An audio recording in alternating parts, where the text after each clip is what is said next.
안녕하십니까, 래필입니다. 8월 24일 두산 에너빌리티 보도록 하겠습니다. 증시 먼저 보겠습니다. 코스피 0.22% 하락했고요. 코스닥은 0.03% 하락했습니다. 오늘은 양증시 크게 변동 없이 진행이 되었고요. 약하게 하락으로 진행이 되었습니다. 외국인 투자자가 3천억 가까이 매도를 하였고, 기관 투자자는 반대로 3,400억을 매수를 하면서 지수를 방어를 하였습니다. 코스닥은 외국인 투자자 1,100억 매수, 기관 투자자는 거의 100억 정도 매도를 하였습니다. 그래서 크게 오늘은 변화 없는 움직임이었습니다. 자, 계속해서 이제 V자 반등 이후에는 저점 부근에서 자리를 좀 잡고 있습니다. 그래서 지수가 추가적인 이제 상승을 할지, 한번 꺾으면서 추가 반등을 준비할지, 그러한 것들을 좀 지켜봐야 될 것 같고요. 2700선 정도를 회복하고 진행 중이기 때문에 이전에 엔캐리 청산으로 인한 좀 이제 공포스러운 하락은 어느 정도 일단락이 된 것 같습니다. 그래서 지수가 추가적인 힘을 받기 위해서는 외국인 투자자라든지 기관 투자자가 좀 더 많은 매수를 진행해 줘야 되는데, 아직까지는 그러한 움직임이 나오진 않고 있습니다. 그래서 기관 투자자 매수하긴 했지만 금융 투자 위주로의 매수가 대부분이었고요. 외국인 투자자는 3천억 가까이 매도를 하면서 지금 8월 말에 들어왔던 부분들은 대부분 또 이탈시키는 모습이었습니다. 8월 16일까지 들어왔던 물량은 지금 이제 그 이후에는 사실 크게 매수나 매도에 집중되지 않는 모습이고요.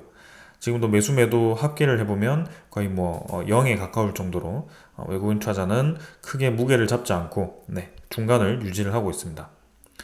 오히려 이제 투자자가 이렇게 많은 매수를 진행하는데요. 그 나머지 기관 투자자들은 오히려 지수에서 빠져나가고 있는 분위기다 보니까 아직까지는 지수에 대한 분위기가 좋다라고 생각하기는 좀 이르다라는 생각입니다. 코스닥도 770포인트로 반등을 하긴 했지만 지금 계속해서 이 하락을 완전히 메워주지 못하는 채로 진행 중입니다. 코스닥은 특히 추가적으로 하락이 더 컸기 때문에 830포인트까지는 올라가 주어야지 그동안에 이 지지 라인까지 반등을 할 수 있을 것 같은데요. 아직 그러한 모습이 나오기 힘들어 보이죠. 그래서 지수 전체가 좀 이 눌러지는 모습에 특히 기술주가 모여 있는 종목들, 최근에 이제 제조업 관련해서 지표들이 별로 좋지 않다 보니까 이 2차 전지 관련된 종목이 집중되어 있는 코스닥 지표가 상당히 좀 힘을 못 쓰고 있는 분위기인데요. 한번 이 코스닥이 얼마나 또 이제 바닥을 잘 다지고 올라가는지 또 봐야 될 것 같습니다. 확실히 투자 수급은 기관 투자자, 외국인 투자자 특별하게 무게를 잡지 않고 있습니다. 마찬가지. 그래서 크게 변동 없이 진행 중이고요. 코스닥과 이 코스피를 비교해 보면 코스피가 조금 더 지수 상승에는 유리해 보입니다. 그래서 어떠한 움직임을 보일지 한번 천천히 좀 보도록 하겠습니다. 그다음 이제 환율이고요. 환율 같은 경우는 1329원으로 14원 정도 하락했습니다. 그래서 지금 점점점 이제 눌러지는 모습이 나오고 있습니다. 미국에 대한 금리 인하 시그널이 나오기 시작했고요. 거기서 환율이 떨어지기 시작합니다. 그래서 달러 지표가 떨어지면서 같이 환율이 좀 떨어지는 분위기고요. 이러한 움직임을 우리가 예상을 했습니다. 그래서 추가적으로 이제 더 하락을 해서 1200원대로 진입을 해야 되는 상황이기 때문에 충분히 우리가 예상했던 분위기고요. 환율이 이렇게 강달러가 약세가 되고 우리나라 원화 가치가 높아지면 당연히 우리나라 증시에 대해서 올라갈 수 있는 분위기가 형성될 수 있을 것 같은데요. 일단은 이 움직임에 대해서 한번 소식을 하나 가져와 봤습니다. 미국과 주요국이 금리 인하에 대한 신호를 쐈다. 그래서 미국, 유럽, 영국의 중앙은행이 동시에 강력한 금리 인하 신호를 보내면서 글로벌 긴축 시대의 종말을 예고를 했다. 이제는 물가지표가 잡히는 것을 넘어서 서서히 잡히는 것이 아니라 예상보다 실경기가 너무 빠르게 위축되고 있더라. 그래서 실업률도 높아지고 있고 특히 고용지수가 너무 좋지 않다 보니까 빠르게 금리 인하를 시작해야 된다는 시그널이 나오기 시작합니다. 그래서 파월 의장이 통화 정책에 대해서 조정할 때가 왔다라는 이제 이례적인 확신 메시지를 보이면서 파월 의장이 계속 보수적으로 움직였던 것과는 좀 다르게 진행이 되었죠. 그래서 9월 달에는 금리 인하가 거의 확정적이다, 100%다라고 보셔도 될 것 같고요. 그게 이제 0.25 정도에서 0.5%까지 추가적으로 크게 빅커트라고 이제 큰 폭으로 금리를 떨어뜨릴 가능성도 높아졌습니다. 그리고 이제 영국의 중앙은행인 잉글랜드 은행의 이 총재도 잭슨 홀 심포지엄 연설에서 인플레이션 지속 위험이 줄어들고 있다. 그래서 이달 초 기준금리를 연 5%로 0.25% 인하를 하고 코로나19 이후 처음으로 금리 방향을 틀었다. 그리고 유럽중앙은행도 비둘기족 발언을 추가를 했다. 이러한 점들이 지금 이제 글로벌 정세에 좀 글로벌에 대한 이 긴축 정책에 좀 변화를 가져오는 모습입니다. 그래서 9월 달부터는 시장에 유동성 자금이 들어오는 것은 거의 이제 확실해진 상황인데요. 자, 그렇다면 이제 우리나라 자산과 부동산, 자산, 뭐 비트코인, 주식 이런 게 다 급등을 하느냐? 그거는 다시 한번 좀 생각을 해봐야 될 것 같습니다. 거기에 대해서 이제 이유가 하나가 있는데요. 환율에 대해서 하나 더 짚고 넘어가야 될 지수가 하나 있습니다. 달러와 엔 지표입니다. 144엔, 1달러에 144엔이라는 이 지표인데요. 이 엔에 대한 가치가 156엔에서 지금 이제 144엔까지 떨어졌습니다. 한번 급락한 이후에 가치를 다시 회복하는 듯 하면서 다시 최근에 떨어지기 시작하는데요. 지금 이제 우리가 코스피가 급락을 했던 시기도 이때와 일치를 합니다.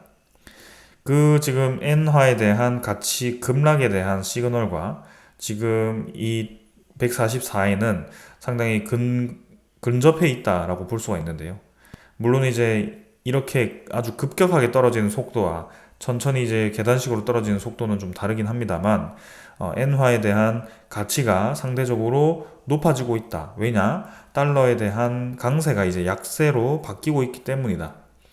그렇다면 지금 이제 이 글로벌 전체에는 유동성 공급되는 것처럼 보이지만 어떻게 보면 이제 이 초저금리 오히려 마이너스 금리를 아주 오랫동안 유지를 했던 일본의 이 엔화가 최근에 들어서 플러스 금리로 바꿔버리면서 이제 이 달러가 약세를 띈다라고 했을 때 달러에서 엔으로 이제 청산을 하는 엔 캐리 청산의 가속화를 가져올 수 있다라는 그런 이 위기감도 좀 있습니다.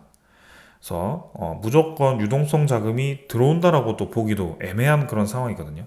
그래서 이 엔화에 대한 환율에 대해서 우리가 좀 집중적으로 볼 필요가 있고 다행스럽게도 지금 이제 저러한 이 엔화에 대한 약세가 지금 당장 일본의 증시를 급락시키지는 않은 것 같습니다. 왜냐하면 니케이 선물 지표가 플러스로 마감이 되었기 때문입니다. 유럽의 증시, 미국의 증시 모두 좀 플러스로 진행이 되었는데 저 환율에 대한 영향으로 엔캐리 청산이 나올 수도 있다는 것은 좀 주의 깊게 계속해서 주목을 해야 될 것 같습니다. 자, 환율이 급락하면서 이제 미국 10년물 국채금리도 같이 떨어지게 됩니다. 그래서 3.79%로 지금 이제 이렇게 국채금리가 하락을 하게 되고요. 점점 이제 고점이 낮아지면서 더 좀 더 낮아지는 방향으로 진행되기 때문에 괜찮은 것 같습니다. 그래서 이제는 정상적인 구간으로 진입을 하고 있다. 1년 연중에서도 가장 낮은 수준에 위치를 하고 있고 거의 뭐 2022년부터 해서 3%대를 넘어가지고 한 번도 그 아래로 떨어지지 않았었는데 이제는 그 아래로 떨어질 시기가 다가오고 있다. 그래서 이렇게 증시에 대한 이 움직임들이 정상화가 되고 원화에 대한 가치가 높아졌을 때 엔캐리 청산에 대한 위험이 없다면 우리나라 증시가 다시 한번 3,000포인트 이상으로 올라갈 수 있는 좋은 밑바탕 그림이 만들어지고 있다고 보시면 될 것 같습니다. 그래서 그게 올해 안에 간다라고 보기보다는 내년부터는 좀 더 이제 금리 인하에 대한 가속화가 되면서 좀 더 가능성이 높아진다라고 보고 있고 지금부터라도 이제 우리가 그 상승장에 대한 대비를 좀 하는 것도 괜찮을 것 같다라는 생각입니다. 그래서 이 정도로 증시에 대한 분위기 한번 살펴보았고요. 종목으로 넘어가도록 하겠습니다. 두산 에너빌리티 보겠습니다. 250원 상승해서 1.4% 정도 상승했고요. 18,010원으로 마무리가 되었습니다. 자, 뭐 코스피 사실 뭐 크게 움직임 없었고 두산 에너빌리티도 마찬가지 큰 움직임 없이 마무리가 되었습니다. 거래량도 평소처럼 부족했고요. 네, 1거래량이 210만 주 정도죠. 그래서 전날보다 증가하긴 했지만 200만 주 정도면 뭐 별로 의미가 없는 구간입니다. 그래서 지금 뭐 300만 주, 200만 주, 100만 주 수준의 거래가 계속 반복되고 있는 상황이다 보니까 주가가 얼마나 오르고 주가가 얼마나 내리고가 별로 중요한 시기가 아닙니다.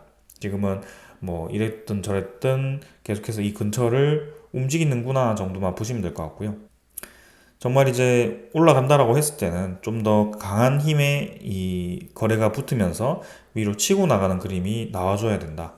그래서 지금 딱 이제 두산 에너빌리티가 전형적으로 그리는 쌍바닥 형태의 이 움직임을 좀 이제 생각할 수 있는 차트가 좀 그려지고 있긴 한데요.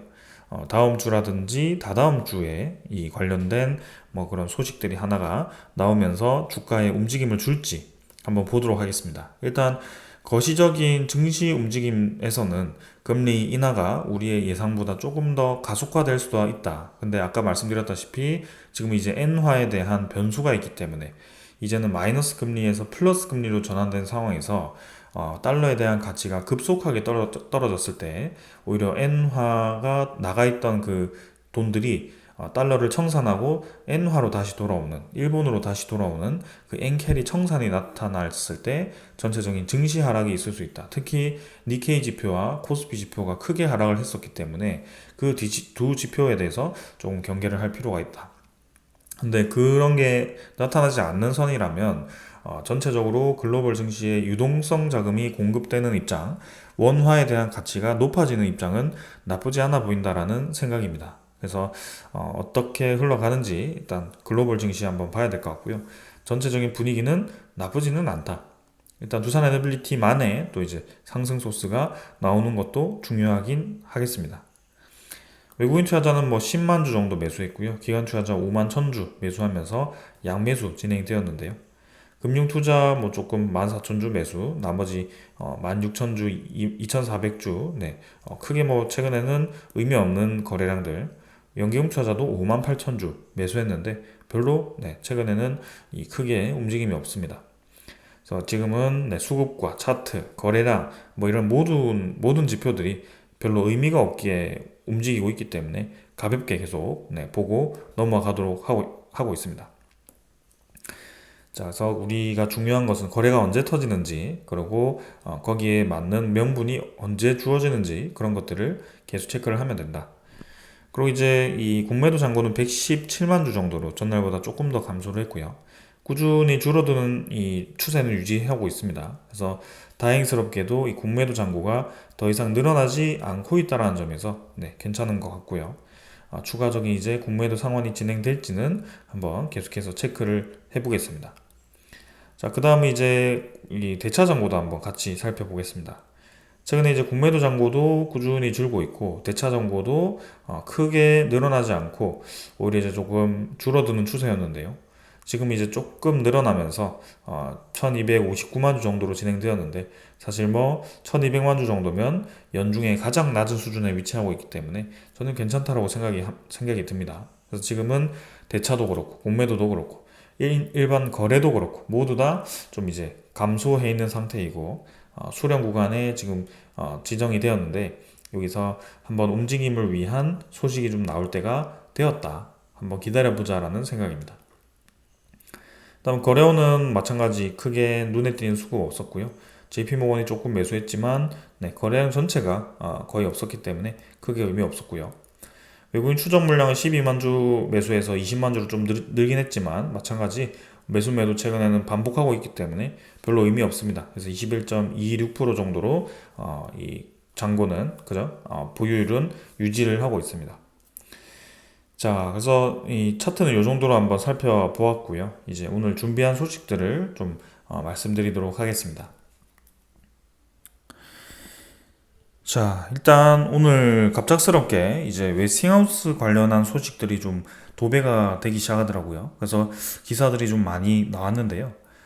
일단 가장 먼저 나왔던 소식은 웨스팅하우스가 지금 다시 한번 태클을 걸었다라는 소식이었고, 그 다음부터는 이제 한수원이 지재권 분쟁, 웨스팅하우스와 접촉을 했다. 그래서 원만한 해결을 기대한다라는 내용이 나왔습니다. 사실 전체적으로 좀 내용을 살펴보았을 때는 우리가 이전에 다 확인을 했고 그러한 상황에서 뭐 크게 달라진 게 없어 보였거든요. 근데 굳이 오늘 갑작스럽게 많은 소식들을 막 쏟아낸 것처럼 그렇게 기사를 좀 도배를 하는 모습이었습니다. 네.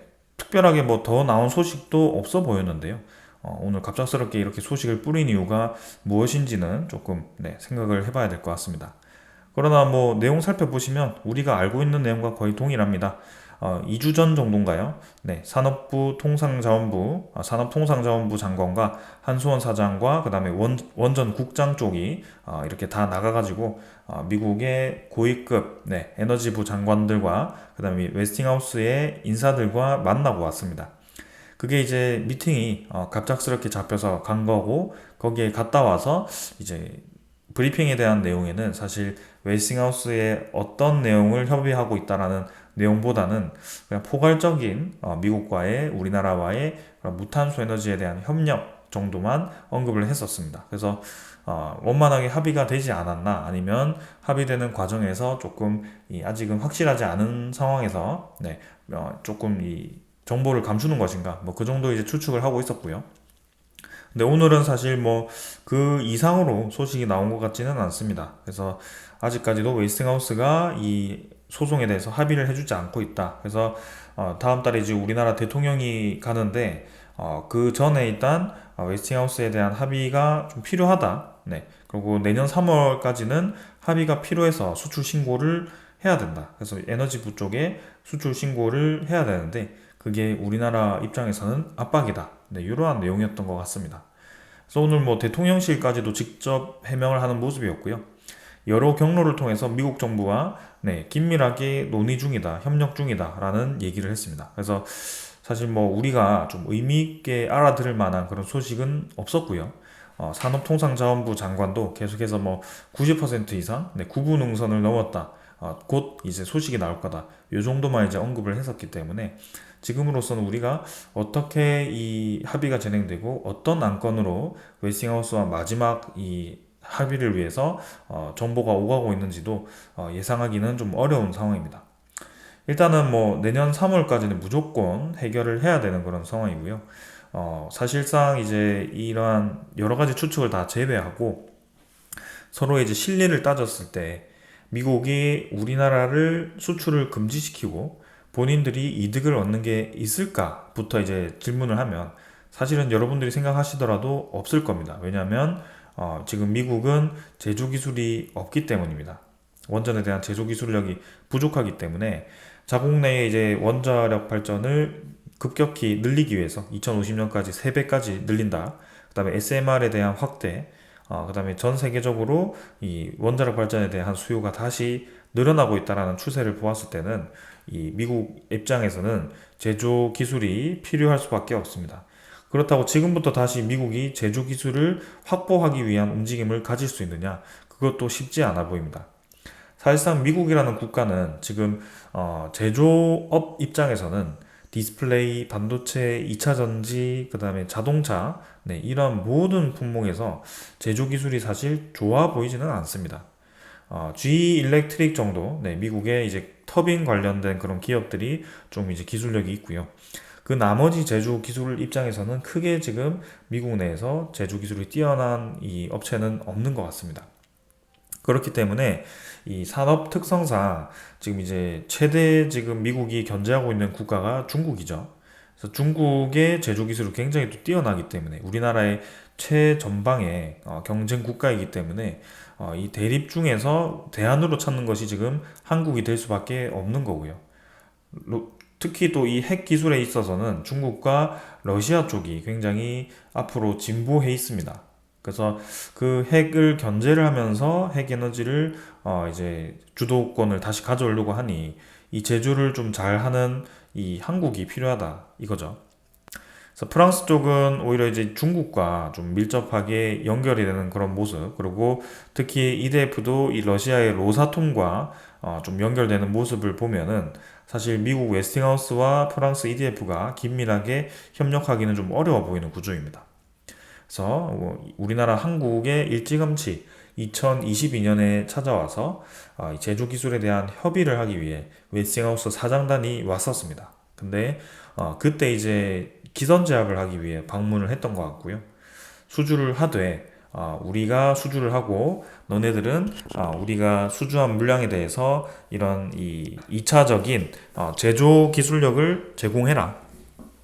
그러니까 약간 하청업체식으로 좀 진행을 해라 이런 식으로 언급을 했던 것 같습니다. 그래서 거기에 대해서 거절을 했고 지금까지 폴란드 퐁트누프 원전 그 전에 이제 폴란드의 1차 원전부터 해서 우리나라를 소송을 걸어가지고 견제를 하기 시작합니다. 그게 지금 거의 이제 2년이 다 되어 가죠. 그래서 아직까지도 이제 이러한 소송이 해결되지 않고 내년 3월까지 이제 우리가 수출 신고를 해서 본계약을 해야 되는 상황인데 조금 이제 답답하긴 한데요. 아까 말씀드렸다시피 미국이 우리나라를 막아서 지금은 이득 볼 게 하나도 없습니다. 우리나라가 지금 미국을 도와주지 않는다면 미국은 지금 이 원자력 발전에 대한 주도권을 가져올 수가 없는 상황이거든요. 그래서 오히려 중국에게 시장을 다 뺏길 수도 있습니다. 프랑스 EDF도 지금 경쟁력에서 밀려서 지금 나갔고요. 중국과 이제 원자력에 대한 협력 체계를 하고 좀 그쪽으로 이제 가고 있는데 지금 상황에서 웨스팅하우스가 견제를 너무 세게 해서 한국을 막는다. 그렇게 될 수는 없습니다. 그래서 미국 에너지부에서도 수출 신고는 미국을 통해서 해라. 미국 기업을 통해서 해라. 그리고 웨스팅하우스가 소송을 건 것은 각하를 시키면서 지금 항소를 하긴 했지만 그 항소에 대한 결과가 나오지 않고 있죠. 그래서 계속 이제 보류를 하면서 양쪽 다 저울질을 하고 있습니다. 그러니까 웨스팅하우스와 한국 간에 협의를 해라라고 이제 암묵적으로 제시를 한 거고 그것을 하기 위해서 이제 산업부 장관과 한수원 사장이 갔던 것 같습니다. 그래서 분명히 3월 전에는 그런 해결 방안이 제시가 될 것 같고요.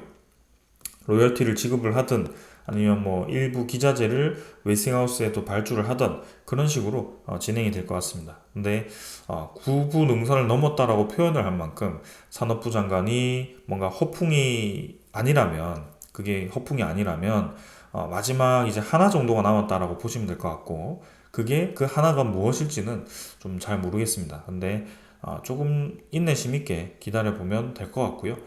분명히 체코 본계약은 저는 100%할 것 같고 그 100% 하기 전에 이 소식이 언제 나와서 이 우리의 주가를 꾹꾹 눌리고 있던 이 불확실성을 해소를 시킬 건가 그게 이제 핵심 장점이 될 것 같습니다. 그래서 두산 에너빌리티 입장에서는 9월달 전에 나와서 합의 소식이 나와서 주가를 좀 올렸으면 좋겠지만 지금 이 뉘앙스를 좀 보았을 때는 쉽사리 단기간 내에 올 것 같지는 않거든요. 네.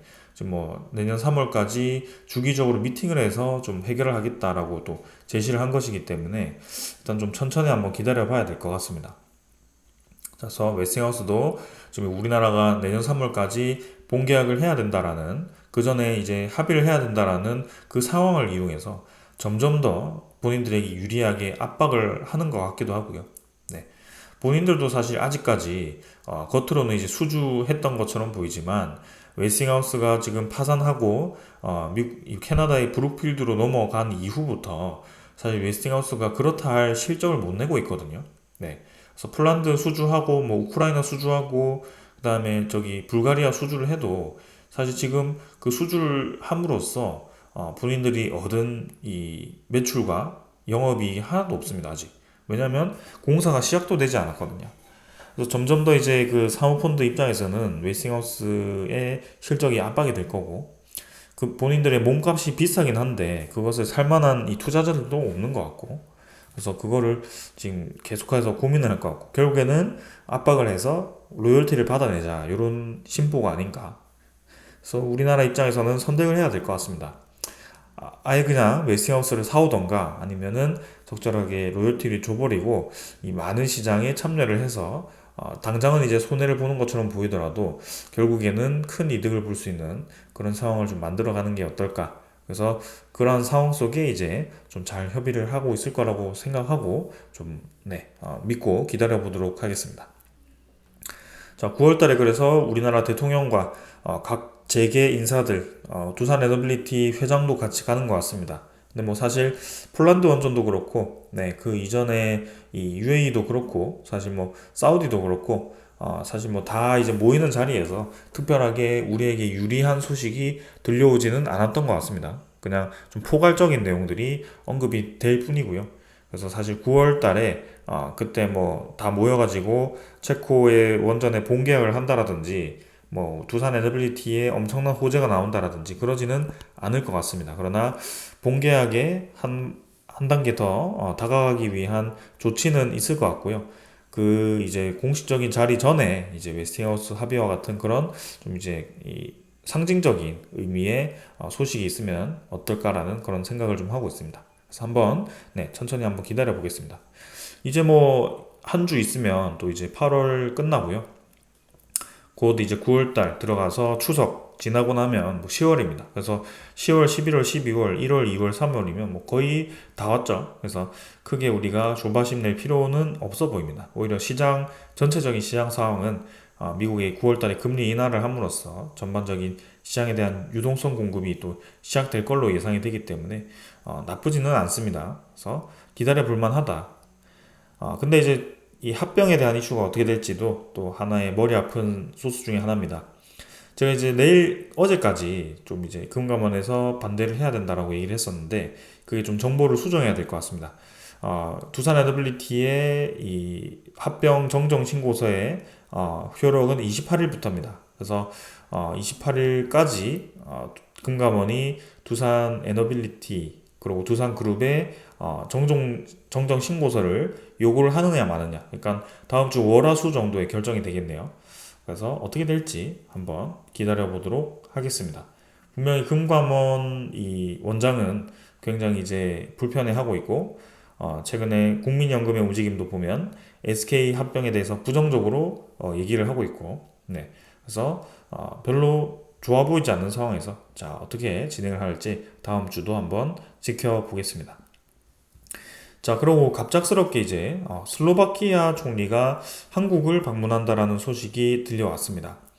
다음 달 말에 방한 계획을 가지고 있는데 그 방한을 하는 이유가 신규 원전에 대한 논의를 하기 위함이다라는 내용입니다.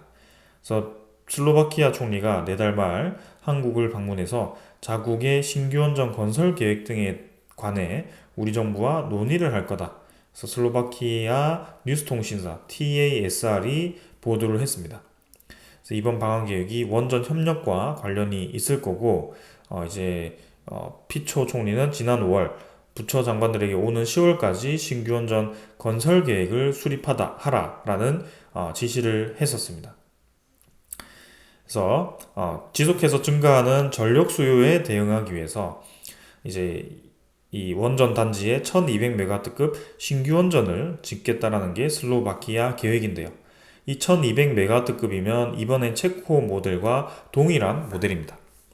그래서 이번에 체코 쪽에서도 지금 이제 우리나라 모델을 선택했고 특히 또 이 슬로바키아는 체코와 또 관계가 깊은 옛날부터 그런 국가입니다. 그래서 지금 이제 이 1200메가와트급 신규 원전에 대해서 우리나라를 또 선택할 가능성이 높아 보이고요. 지금 이제 지난 5월에는 한국과 프랑스, 미국 세 개국의 계약 가능성을 열어놓겠다라고 얘기를 했는데 결국에는 이번 체코에 대한 우선 협상자 선정 과정에서 프랑스가 탈락했던 그 이유를 살펴보면 결국에는 다시 한번 우리나라로 기회가 올 가능성이 크고 이 미국에 대해서는 지금 이 웨스팅하우스에 대한 지재권 합의가 점점 더 절실해지는 그런 상황이 다가오고 있습니다. 그래서 웨스팅하우스와 빨리 좀 합의 소식이 나온다면 우리나라 전체에 대한 원전 산업이 엄청나게 큰 붐을 일으킬 것 같고 우리도 우리가 기다리던 우리가 고대하던 그 주가의 움직임이 그때서야 나오지 않을까라는 생각입니다. 자 이제 기다려봤자 한 6개월 정도이기 때문에 조금 더 인내심 있게 기다려보면 좋을 것 같습니다. 자, 그리고 이제 카자흐스탄도 네, 신규 원전에 대해서 국민에 대한 투표를 앞두고 있는데요. 그 국민에 대해서 지금 계속해서 설득을 하고 있습니다. 그래서 원전에 대한 이 사고 확률이 굉장히 낮다. 그리고 강력한 안전 기능을 강조를 했다. 이러한 부분으로 지금 이제 국민 투표 전에 원전에 대한 안전성과 필요성에 대해서 계속 강조를 하고 있습니다. 사고에 대해서 계속 집중 조명을 한다면 사실 모든 에너지원, 모든 그런 상황들이 위험해 보입니다. 우리가 사실 지금 전기차에 대한 발화 사건도 그렇죠. 그렇다면 전기차가 그렇게 발화해서 사람이 죽을 수도 있기 때문에 지금 전기차를 모두 다 타지 말아야 된다. 앞으로 전기차를 없애야 된다. 이러한 방향으로 가는 게 아니잖아요. 그게 불이 나서 뭐 주차장에 다 탈 수도 있고 불이 나서 그 타던 사람들이 죽을 수도 있고 그게 누가 될지도 모르는 그런 상황에서 계속 그런 우려를 키우면서 네, 전기차에 대한 이 좋지 않은 인식을 매기고 그거를 전체 다 없애고 있는 방향으로 간다면 우리나라 2차 전지 산업 업계도 상당히 불황을 겪게 될 겁니다. 그래서 이전에 전 정권에서 했던 것처럼 원전을 내수해서 하지 말고 해외 수출만 하자. 그러면 우리나라의 내수의 이 전기차 시장을 다 없애고 해외 전기차 수출만 하자. 이러한 방향과 똑같은 맥락이 되는 것입니다. 그래서 지금도 마찬가지 전기차와 같은 맥락으로 보면 원자력 에너지도 사고가 이제 치명적이긴 하지만 그 사고를 막기 위해서 과도하게 어떤 신호가 왔을 때 출력 정지를 하고 자주 빈번하게 원자력 발전을 가동을 멈추는 이유 중에 하나가 그런 큰 사고를 막기 위함이죠. 그래서 민감하게 이제 움직이게 함으로써 좀 이제 자주 멈추긴 하지만 결국에는 네, 그러한 사고를 이전에 막는 그런 상황이다. 그래서 그 기술 자체를 만약에 위험성을 대비해서 없애자라는 게 아니라 그 기술에 대해서 점점 더 진보를 시켜서 그 위험성을 없애는 방향으로 가는 것이 맞겠죠. 네. 그래서 지금 그러한 방향으로 잘 가고 있는 것 같고요. 아직까지 우리 내수 시장에 대한 불확실성이 굉장히 이제 가슴이 답답하긴 한데 점점 더 그 상황이 해결이 될 것 같습니다. 왜냐하면 전체적으로 세계적인 움직임이 단순히 재생에너지 확대로만 간 게 아니라 이제는 이 원자력 에너지에 대한 확대도 같이 진행되고 있고요. 그 원자력 에너지를 검토하고 있는 국가들이 점점 더 많아지고 있습니다. 그래서 특히 러시아, 중국은 아주 공격적으로 그 에너지를 늘리고 있는 상황이고요. 특히 중국은 40조 원으로 11개를 짓겠다라고 했습니다. 우리나라 체코 원전 수주가 24조 해서 2기 들어갔는데 덤핑 수주라고 얘기를 하는데요. 중국 같은 경우는 40조를 들여다가 11기를 짓겠다라고 하죠. 한 개당 3조 5천억 정도 수준이네요. 네. 중국이 그만큼 가격 단가가 낮고 엄청나게 낮은 인건비로 건설을 하기 때문에 우리나라도 사실 중국과 1대1로 붙었을 때 단가 경쟁으로는 이길 수가 없는 상황이 될 수 있다는 겁니다. 그래서 사우디 원전에서도 중국과 우리나라가 지금 2파전을 벌이고 있는데 결국에는 그 원전은 가격이 전체가 아니기 때문에 좀 정치적인 면이 있기 때문에 중국을 포기하고 우리나라로 올 수 있는 가능성이 있다는 것이고요. 그렇게 좀 전체적으로 보았을 때는 이 체코 원전에 대한 24조 수주는 상당히 규모가 크다. 그래서 우리나라가 그렇다고 이 24조를 건설하는데 모두 다 쓰는 것도 아니고요. 네. 우리나라 이 내부 기준으로 했을 때 7조 원이면 한 개를 지었고 사실 뭐 체코 현지 인건비가 비싸다. 현지 인력들을 사용해야 된다. 그리고 거기서는 뭐 주 52시간 꼬박꼬박 지켜야 된다. 그렇게 한다면 어쩔 수 없긴 하지만 사실 이 두산 스코더 파워도 오랫동안 체코에서 자리를 지켰고 거기에 협력 업체들이 많고 그 두산 스코다 파워는 두산 자회사이기 때문에 또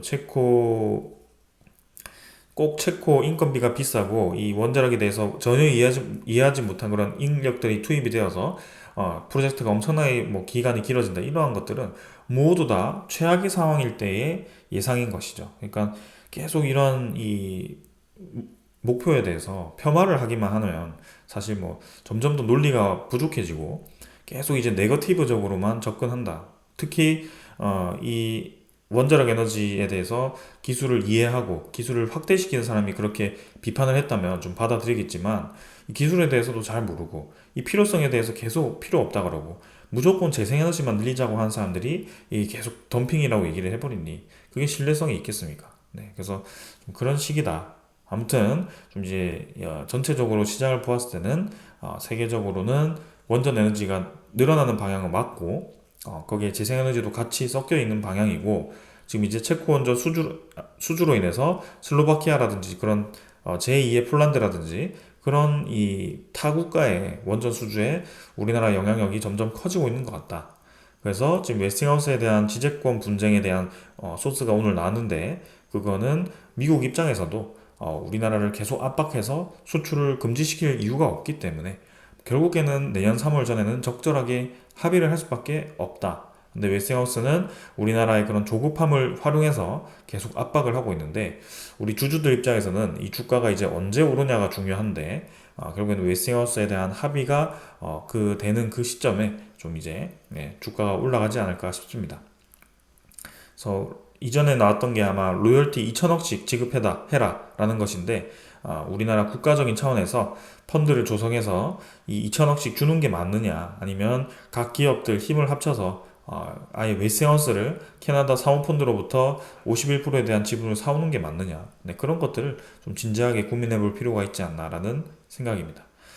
자, 그래서 주가 답답하고 증시 답답하고 두산 합병도 답답하지만 결국에는 이 모든 것들은 시간이 지나면 다 해결이 될 수 있는 그런 상황들입니다.